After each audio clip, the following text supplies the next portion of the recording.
Sometimes the choices that we make every single day produce a result in our life that we're really not happy with. And then we have a tendency of blaming the outside circumstances. We have a tendency of blaming the results that we got as the cause for our unhappiness. We've been talking about today the uncertainty of the future. Whether you have a business that has uncertainties, and by the way, if you don't know what your business uncertainties are, you have your head in the clouds or in the sand. Every business has weaknesses. My business has weaknesses. Your business has weaknesses. It's good to know what those are, but it's also good not to be controlled by them. It's to find solutions for them. You're not going to fix them. There's just some things that you must accept. These are our weaknesses. These are our strengths. We're going to focus on our strengths. We're going to get really good at these things, and we're going to hedge whatever our weaknesses are. Well, sometimes we can do, say, act on something that causes uncertainty in our future. Let me give you a clue. We have L. Lee who writes, I find that I have a hard time enjoying my job. How do I make it fun for myself? Eric Russell writes something different. How do I stay on task when it's boring? Well, guess what, friend? If you think your job is boring, and if you feel like you have to make it fun for you, ooh, friend, I want to ask you the question, how did you get there? How did you get to the place where now you think your job is boring and you have a hard time focusing? Again, I find that I have a hard time enjoying my job, okay? Eric says this, how do I stay on task when it's boring? Friend, I found this thing a long time ago that really, really impacted my life about 20 years ago. Like it was like a sledgehammer that hit me in the head. And it is my answer to both of these questions.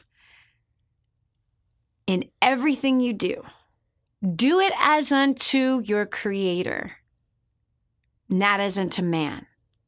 So this whole thing of needing to find a job that is fun for you, or that how do I make my job fun for me? You're the only one that can answer that question. I can't answer that question for you. And Eric, if you're bored, and by the way, that was for L. Lee, but for Eric, if you're bored on the job, what did you do with the beginning? Like what changed? When you first got that job, you were happy, you were satisfied, you were content, you were excited, you were so blessed that you actually had the opportunity to work and make money. Have you gotten focused on something else versus the blessing that you've had? Here's another thing that ancient wisdom says concerning work, that whatever it is that your hands can find satisfaction in your work. Find satisfaction in your work, which means that there is satisfaction in our work. The problem is we put a focus on the wrong part of our work. Okay, so let's use your car, for example. Have you ever washed it? Did you wash it more in the beginning when it was new than you are washing it now? Did you take better care of it in the beginning when it was new than you are now? It's the same with relationships.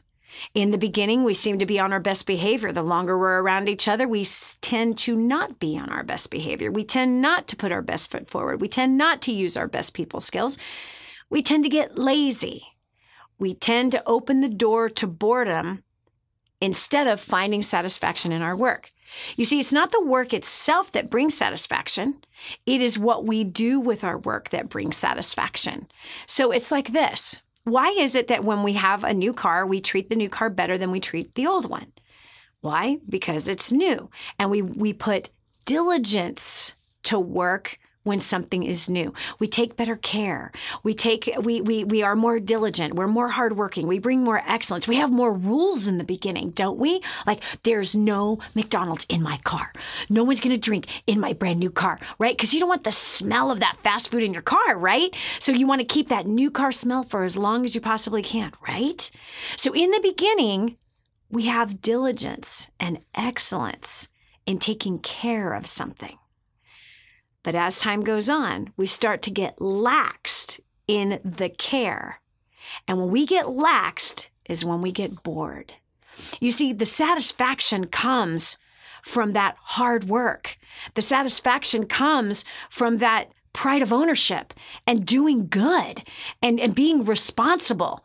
We all feel good when we're being responsible. We all feel good when we've worked hard to clean something or to organize something. We step back and we go, man, check that out. It's all glistening. It all looks awesome.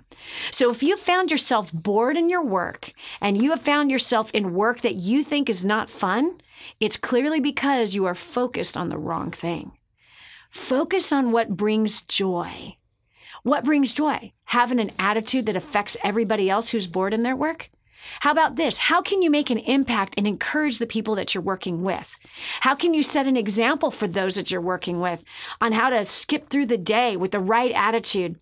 That you're actually adding to the environment, that you're bringing that fun, loving personality of yours to bring laughter to people, to bring encouragement to people, to bring life to people, that you actually are showing through your demonstration the care and love that you bring, the excellence and the diligence that you bring, and that you're the shining example about how to lead by example. You're the shining example about how everybody should be working in that place. Why don't you make it a goal to make an impact in the workplace? Make it a goal that you are one that people are talking about because of how you bring honor, how you bring respect, how you bring laughter, how you bring joy, how you bring a special little something into that warehouse job or into that technology job or whatever the job is that you're now calling boring. What about bringing gratitude in that place? What about singling out a few different people that seem to get unnoticed and noticing them? What about even setting a goal to remembering people's birthdays, remembering their dog's name? You can make a game out of whatever kind of work it is that you do. You could also make a game at trying to get to know as many customers as you possibly can and reaching out to them.